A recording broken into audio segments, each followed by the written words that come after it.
सत साहेब नमस्कार, सभी को राम राम।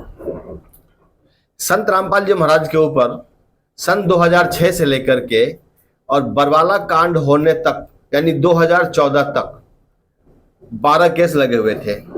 बरवाला कांड में 3 केस उनके ऊपर और लगाए गए, यानी टोटल 15 केस हो गए। सन 2022 आते आते जो 2014 से पहले के 12 केस थे उन सभी में फैसले आ गए और उनमें फैसला आया है कि संत रामपाल जी महाराज निर्दोष हैं और वो बाइज्जत बरी हो गए। तो जो संत 2006 से लेकर के 2014 तक के केसों में बाइज्जत बरी हो गए, वो 2014 वाले केस में अचानक देशद्रोही कैसे हो गए?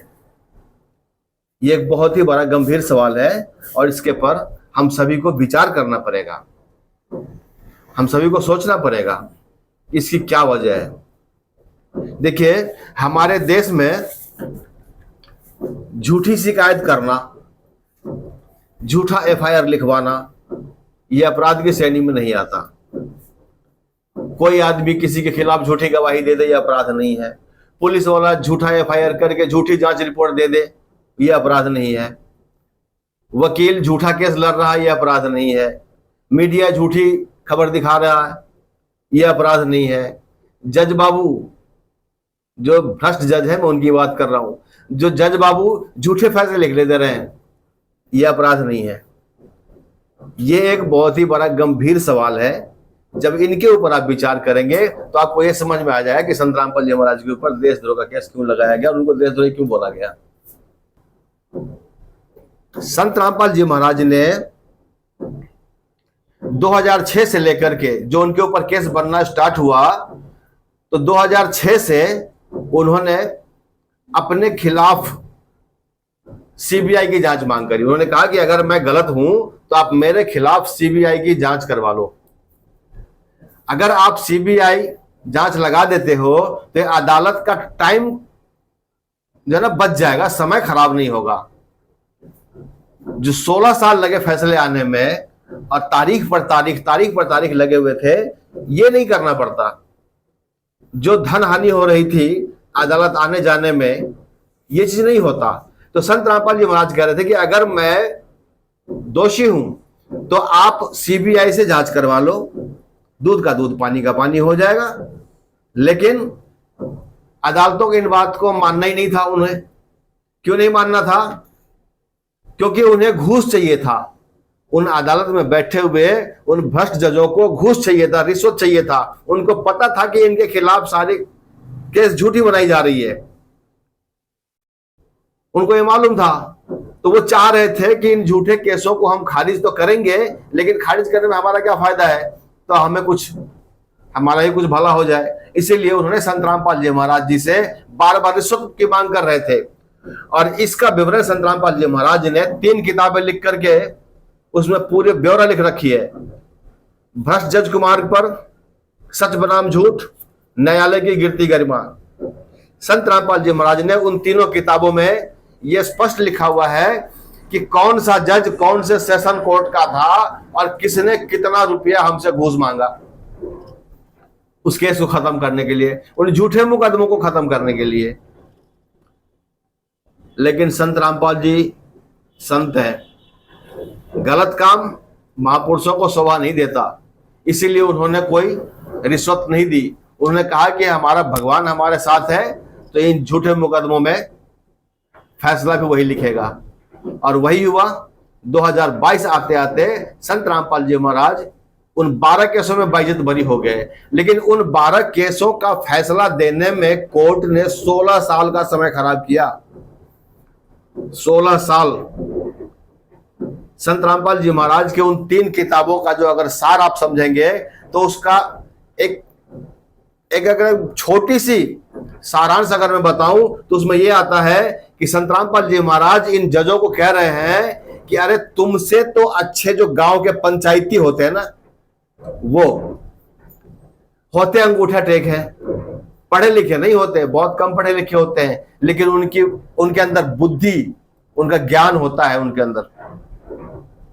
और वो क्या करते हैं, उनके सामने कितना भी क्रिटिकल समस्या डाल दिया जाए, कैसा भी गंभीर समस्या उनके सामने डाल दिया जाए, वो क्या करते हैं, दोनों तरफ की बातें सुनते हैं, दोनों साइड की बातें 2 घंटे में सुनते हैं और 2 मिनट में फैसला करते हैं। और फैसला इतना सटीक होता है उनका, इतना सामंजस्य बिठा करके वो फैसला देते हैं कि जिस व्यक्ति के खिलाफ झूठा मुकदमा उन पंचों के सामने में लगाया गया और ये साबित हो गया कि ये झूठा था, ये केस झूठी थी, तो जो व्यक्ति निर्दोष है उसको तो निर्दोष साबित कर ही दिया, उन्होंने तो घोषित कर ही दिया कि भाई ये निर्दोष है। और जिसने झूठा मुकदमा किया उसके ऊपर वो पंच कार्रवाई करते हैं फिर कि तुमने हमारा भी समय खराब किया, इस बंदे को बदनाम करने की कोशिश की, इसलिए तुम्हारे ऊपर अब ये मुकदमा चलता है और तुम्हें ये सजा मिलेगी। तो क्या ये चीज, इस तरह की चीजें तो एक गांव के पंचायती कर लेता है, तो ये क्या हमारे अदालतों में नहीं हो सकता? तो संत रामपाल जी महाराज कहते हैं कि जब इस तरह का फैसला अगर गांव के पंचायती कर सकते हैं जो अनपढ़ है, और तुम्हें लोग माय लॉर्ड कहते हैं, मेरे भगवान, माय बाप, और तुम पता नहीं कौन से डिग्री कौन से कॉलेज से हासिल करके आए हो, तुम्हारे 10 गाड़ी आगे 10 गाड़ी पीछे चलती है, जनता के टैक्स पर मौज मारते हो, और अगर तुम्हारे सामने में एक पॉकेटमारी का केस आ जाए तो 20 साल तक भी तुमसे फैसला नहीं होता, तो तुम काहे के जज बाबू हो? तो ये संत रामपाल जी महाराज जी के क्रांतिकारी विचार थे, जिन विचारों को देख करके इन जजों के पैरों के तले से जमीन खिसक गई और उसने सोचा कि आज एक संत रामपाल इस तरह के विचार व्यक्त कर रहा है, और संत रामपाल जी महाराज के अगर इस विचार को अगर जनता समझ गई तो हमारा क्या होगा? वास्तव में अगर जनता इस बात को समझ जाए तो इन जजों का क्या होगा? इसीलिए इन जजों ने क्या किया, उन 12 केसों में तो फैसला आने थे, वो तो आ ही गए। अब ये जो 3 केस हैं जिसमें संत रामपाल जी महाराज जी को देशद्रोही घोषित किया गया और उनको सजा सुनाई गई, इसकी सच्चाई इन जजों को भी पता है। विचार कीजिए, संत रामपाल जी महाराज जी के ऊपर केस लगाए गए बंधक बनाने का, संत रामपाल जी महाराज जी के ऊपर केस लगाए गए कि सरकारी कार्य में बाधा पहुंचाने का। आप अगर सरकारी कार्य में बाधा पहुंचाने वाले केस में संत रामपाल जी महाराज बाइज्जत बरी हो रहे हैं, इसका मतलब यह है कि उन्होंने सरकार के खिलाफ कोई कार्यवाही नहीं करी, सरकार के खिलाफ उन्होंने ऐसा कोई कदम ही नहीं उठाया जिससे उनको देशद्रोही घोषित किया जाए। जब आप खुद ही अपने कर कमलों से फैसला लिख रहे हैं कि संत रामपाल जी महाराज सरकारी कार्यों में बाधा नहीं पहुंचाया, तभी तो उस केस में फैसला आया कि वो बाइज्जत बरी हो गए। तो जब उन्होंने सरकार के खिलाफ कोई कार्रवाई नहीं करी तो देशद्रोह कैसे हो गए? तो ये सारी सोची समझी साजिश इन जजों की भी है, मीडिया वालों की भी रही, और ये नकली संत और ये जो हरियाणा के जो आर्य समाजी लोग, उनके प्रेशर में आकर के, सरकारी प्रेशर में आकर के संत रामपाल जी महाराज के ऊपर ये झूठे मुकदमे फिर से 3 नए दाखिल किए गए। अब आप विचार करें, अगर उन 12 केसों का पहले ही अगर सीबीआई से फैसला करवा लिया, जांच करवा लिया जाता, तो एक तो 16 साल खराब नहीं होता किसी का। दूसरी बात, संत रामपाल जी महाराज जी को इन किताबों को लिखने की जरूरत नहीं पड़ती। लेकिन यह सब भी होना जरूरी इसलिए था कि संत रामपाल जी महाराज सिर्फ अपने लिए नहीं, पूरे समाज कल्याण के लिए काम कर रहे हैं। क्योंकि आज तक जितने भी महापुरुष हुए हैं, चाहे वो राम जी के अवतार में आए हैं, चाहे कृष्ण जी के अवतार में आए हैं, चाहे गुरु नानक देव जी के अवतार में आए हैं, चाहे वो स्वयं कबीर साहब जी आए हैं, चाहे ईसा मसीह जी आए हैं, आप उन सभी की जीवनी को उठा करके देख लीजिए। उन सभी महापुरुषों ने अपने ऊपर ही सारी घटनाएं को घटाई है, सारे सुख दुख उन्होंने अपने ऊपर झेला है, और उन सारी क्रियाओं को करते हुए पूरे समाज को, पूरे मानव समाज को एक नया राह दिखा करके गए हैं। तो यही काम संत रामपाल जी महाराज आज कर रहे हैं। यही चीजें आपको देखने को मिलती होंगी कई घटनाएं कि किसी के ऊपर कोई केस चल रहा है और उसमें फैसला आ गया कि उस व्यक्ति को 10 साल की सजा दे दी गई। कुछ दिनों के बाद पता लगता है कि नहीं, वो व्यक्ति निर्दोष था, फिर उसको छोड़ दिया जाता है।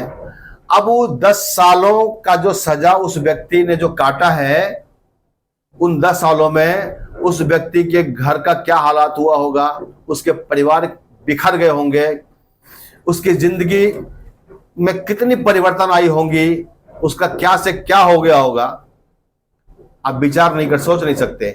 तो उसका हिसाब कौन देगा? आज संत रामपाल जी महाराज के ऊपर जो 12 केस जो फर्जी चल रहे थे, जिस पर वो बाइज्जत बरी हो गए, तो उन 12 केसों में झूठी एफआईआर लिखवाने वाले के खिलाफ अदालत ने क्या कार्रवाई करी? उन 12 केसों में संत रामपाल जी महाराज के खिलाफ जिस मीडिया ने उछल उछल करके गलत तरीके से गलत चीजें दिखा रहा था, पता नहीं कितनी तरीके की अनर्गल बातें दिखा रहा था, तो उन झूठी मीडिया के खिलाफ कार्रवाई क्यों नहीं हुई? उनसे क्यों नहीं पूछा गया कि तुम जो ये कंटेंट दिखा रहे थे कि संत रामपाल जी महाराज का आश्रम से ये मिला वो मिला, तो अब ये झूठे कैसे हो गए? तुम कहां से दिखा रहे थे? इसके पीछे की क्या साजिश थी?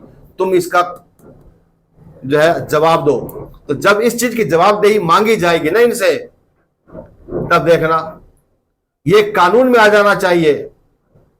अगर कोर्ट एक नोटिफिकेशन जारी कर दे कि आज के बाद जिस भी केस में फैसला आएगा उसमें 2 पक्षों में फैसला आएगा। पहला वो होगा जिसके सपोर्ट में फैसला आया, जिसके हित में फैसला आया वो तो निर्दोष था, तो वो निर्दोष साबित हो जाएगा। और जो दूसरा फैसला आएगा कि जो झूठी एफआईआर जिसने करी, क्योंकि वो व्यक्ति निर्दोष था, उसका टाइम खराब किया, अदालत का समय खराब किया, आपने झूठी गवाही, झूठी रिपोर्ट, झूठा एफआईआर, झूठी शिकायतें करी, तभी तो आज उसके खिलाफ कोई सबूत नहीं मिला। तो जिसने ये सारी झूठी एफआईआर करवाई, झूठी रिपोर्ट लिखवाई, झूठे केस बनाए, उनके खिलाफ भी कार्रवाई होनी चाहिए, उनको सजा होनी चाहिए। जब ये चीज होने लग जाएगी, फिर देखना अदालतों से अपने आप ही जो फाइलों का जो बोझ सर पे रखे हुए हैं ना ये जज बाबू लोग, वो सारी बोझ उनके खत्म हो जाएंगे। एक नोटिफिकेशन और जारी कर दें आप कि अदालतों के अंदर जितने भी केस हैं, अगर उनमें से किसी व्यक्ति ने कोई झूठा केस कर रखा है किसी के खिलाफ, तो वो उस केस को हटा लें। अन्यथा उस केस पर जब कार्रवाई होगी और जब उसका फैसला आगा और जब ये पता लगेगा कि ये मुकदमा झूठा किया गया था किसी के ऊपर, तो उस झूठा मुकदमा करने वाले के ऊपर कार्रवाई की जाएगी और उसको भी सजा मिलेगी। देख लेना 90% से ऊपर केस आपके खत्म हो जाएंगे, अदालतों से भीड़ खत्म हो जाएगी। और ये इतने क्रांतिकारी विचार हैं संत रामपाल जी महाराज जी के कि ये संपूर्ण मानव समाज के लिए कल्याण के हित में है, ये पूरे देश के हित में है। अदालतों में जो इतनी भीड़ लगी हुई है, लोग धक्के खा रहे हैं और झूठे मुकदमे दौड़ रहे हैं, लोगों के पास इतना टाइम नहीं है, रोटी खाने के लिए तो उनके पास पैसे नहीं है, और अदालतों में जाकर के वो फीस भर रहे हैं, जमीन बेच रहे हैं, मकान जायदाद बेच बेच करके अपना ये वो केस लड़ रहे हैं झूठे मुकदमों में। और ये तो सुप्रीम कोर्ट के जज कहते हैं कि निचली अदालत में 80% जज भ्रष्ट हैं, और ये सारा इन भ्रष्ट जजों का ही देन है। देश में जो अराजकता फैली हुई है, जो अपराध बढ़ते जा रहे हैं, चोरी, ठगी, बेईमानी, रिश्वतखोरी, हत्या, बलात्कार, लूट खसोट, ये सब क्यों बढ़ रहा है? क्योंकि वही झूठी एफआईआर, झूठे केस, ये करना अपराध नहीं है, ये अपराध की श्रेणी में आता ही नहीं है। जज साहब झूठे फैसले दे दे, कोई बात नहीं है। अभी दिल्ली का एक जज था, लाखों रुपए उनके घर से मिले, पता नहीं कितने करोड़ रुपए मिले, और लोगों के मांग करते करते भी लोगों ने डिमांड भी किया कि भाई इनके खिलाफ भी कोई कार्रवाई होनी चाहिए, लेकिन क्या हुआ? कुछ नहीं हुआ। उनको और तबादला करके दूसरी जगह बिठा दिया गया। तो ये हमारे जुडिशरी सिस्टम है। सत साहेब नमस्कार, सभी को राम राम।